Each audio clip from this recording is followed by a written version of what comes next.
Mnogim vrtlarima se događa da presadnice uzgojene u kućnim uslovima budu blijede sa žutim listovima i slabim stabljikama. Ovaj problem nastaje zbog nepovoljnih uslova u zatvorenom prostoru, prvenstveno nedostatka svjetla, nepravilnog zalijevanja i manjka hranjivih tvari. Da bi biljke bile zdrave i snažne, potrebno im je osigurati optimalne uslove rasta i redovno ih prihranjivati prirodnim hranjivima i biostimulatorima. Ako su vaše presadnice blijede i žutih listova, postoji broj razloga zašto se to događa, a naravno mi vam za sve njih donosimo rješenja. Ostanite s nama do kraja videa i budite bez brige. Mnogobrojni faktori utječu na usvajanje biljnih hranjiva, a korijen presadnica još uvijek nije dobro razvijen. Na što to treba obratiti pažnju u ovoj kritičnoj fazi razvoja mladih biljaka? Prihrana presadnica je neophodna ako želimo dobiti zdrave i jake mlade biljke. Kako bi dobili dobre rezultate, potrebno je poštovati određene zahtjeve. Prilikom nicanja prvo se pojavljuju kotiledoni listići, a hrana koja im je potrebna na početku dobivaju iz sjemena. Kada se pojave druga dva lista, dakle prvi par pravih listova, počinje intenzivno usvajanje hranjiva. To je pravi termin da obavimo prvu prihranu. Prvi razlog pojave žutih i blijedih listova je nedostatak svjetla. Biljke uzgajane u kućnim uslovima često ne dobijaju dovoljno prirodne svjetlosti. Sunčeva svjetlost je ključna za proces fotosinteze, a njen manjak dovodi do slabog rasta, izduženih stabljika i blijedih listova. Idealno je da presadnice dobiju najmanje 12 do 16 sati svjetlosti dnevno, što možete postići pomoću LED ili fluorescentnih svjetiljki. Drugi razlog je nepravilno zalijevanje. Prekomjerno zalijevanje može uzrokovati truljenje korijena i pojavu žutih listova, dok nedovoljno zalijevanje dovodi do uvenuća. Biljke treba zalijevati umjereno, koristeći odstajalu vodu sobne temperature i to tek kada se gornji sloj zemlje osuši. Manjak hranjiva je sljedeći razlog. Tlo u kojem se uzgajaju presadnice često je siromašno hranjivim tvarima.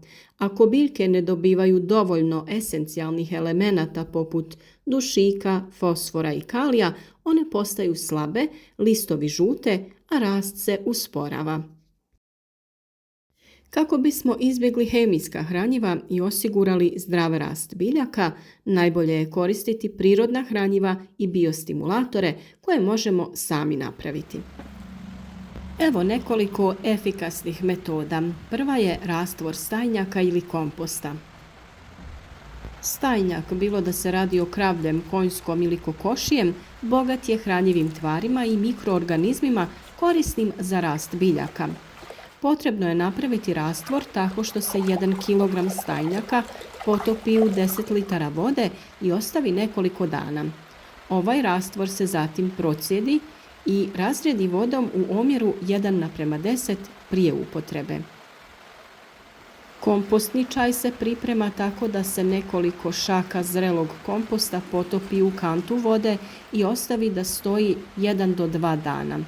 Filtrirani rastvor može se koristiti za zalijevanje biljaka i prskanje listova bez dodatnog razrjeđivanja. Kopriva kao prirodni izvor hranjiva bogata je dušikom, kalijem i željezom, a njen fermentirani rastvor odličan je za jačanje presadnica. Priprema se tako što se svježa kopriva potopi u vodu i ostavi 10 do 14 dana da fermentira.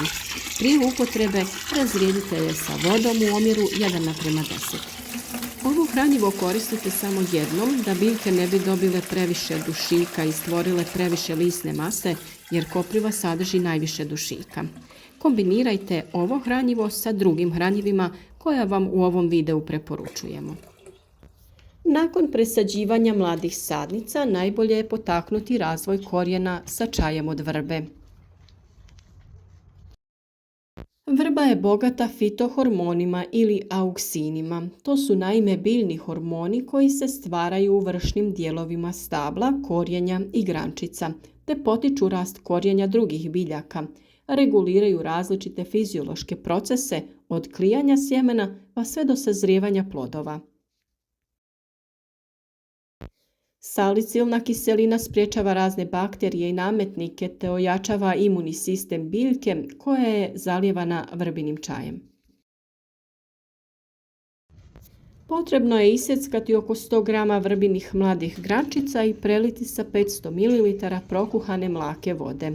Grančice ostavite u vodi 24 sata pa procijedite, te tom tekućinom sobne temperature zalijevajte vaše presadnice. Mlijeko se u bašti može koristiti na različite načine, kao sredstvo za zaštitu od patogena, sredstvo za zaštitu od štetočina, ali i kao hranjivo. Mlijeko ne samo da za biljku sadrži prijeko potrebne nutrijente, nego i potpomaže proces usvajanja ostalih hranjiva prisutnih u tlu. Mlijeko se koristi razblaženo vodom u odnosu 1:2. Prihrana se treba redovno ponavljati jednom u 15 dana. Sa ovom prihranom možete zalijevati skoro svo povrće u vašem vrtu. Potaknuti će njihov rast i razvoj. Plodovi će biti ukusniji i sočniji, a biljke će biti zdrave i napredne. Postupak priprema hranjiva sa kvascem je sljedeći. 50 g svježeg kvasca i 1 žličica šećera razmuti se u 1 litri tople vode ili mlijeka. Pazite da voda nije previše topla jer će uništiti gljivice.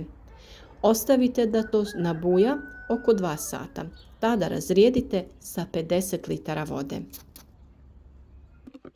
U slučaju da koristite suhi kvasac, 8 g kvasca i žličica šećera razredi se u 1 litri tople vode. Ostavite da nabubri te razredite također u 50 litara vode. U 100 g kvaščeve biomase nalazi se kalij, natrij, proteini, kalcij, magnezij, vitamin B6, željezo, vitamin C, B12, biljni hormoni poput auksina. Auksini su hormoni koji su pronađeni u kvascu, a primjenjuju se za razmnožavanje voćaka, ukrasnog bilja, drveća, cvijeća i reznica, za poticanje rasta plodova kod paradajza, krastavca i jabuka, te za sprječavanje opadanja prerano dozrelih plodova. I još jedna mogućnost jeste da pripremite otopinu od pepela za zalijevanje. Za pripremu ove otopine potrebno je 250 g pepela koji se otopi u 10 litara vode. Sve se dobro promiješa i ostavi na sobnoj temperaturi nekoliko dana. Poslije toga može se koristiti za zalijevanje. Sadrži mnogo minerala i drugih korisnih tvari, posebno se ističe fosfor i kalij koji su neophodni za početni rast presadnica. A kako pravilno prihranjivati presadnice? Prirodna hranjiva ne treba koristiti previše često. Jednom sedmično je sasvim dovoljno. Kod slabih biljaka prvo koristite blaže rastvore, a zatim postepeno povećajte koncentraciju. Ako se koriste tečni rastvori, potrebno ih je dobro procijediti kako bi se spriječilo začepljanje prskalice. A sa prirodnim hranjivima i zaštitom svakako treba krenuti na vrijeme i redovno ih primjenjivati. Naime, nije važno samo da dodamo hranjivo, već i kako to radimo. Odaberite da hranjivo dodajete ujutro. Tada je intenzivno usvajanje hranjiva iz zemljišta, a biljni sokovi se kreću iz korijena prema listovima, noseći neophodne materije. Kada je noć i biljke odmaraju i njihova aktivnost je smanjena, tako da nije preporučljivo ovaj posao obavljati prije noći. Ono što je važno jeste da provjerite snabdjevenost supstrata vodom. U slučaju da je suh, obavite zalijevanje, a onda tek sljedećeg dana dodajte hranjivi rastvor. Korijen biljke u suhom supstratu može doživjeti stres i oštećenje ako ga zalijemo rastvorenim đubrivom. Zemlja oko biljke treba biti samo lagano zalivena, pa se u sljedećem zalijevanju dodaje hranjivo koje će se tada rasporediti u supstrat i biljka će ga ravnomjerno usvajati. Presadnice uzgajane u kućnim uslovima često pate od nedostatka svjetla i hranjivih tvari, što dovodi do njihovog bljedila i slabog rasta.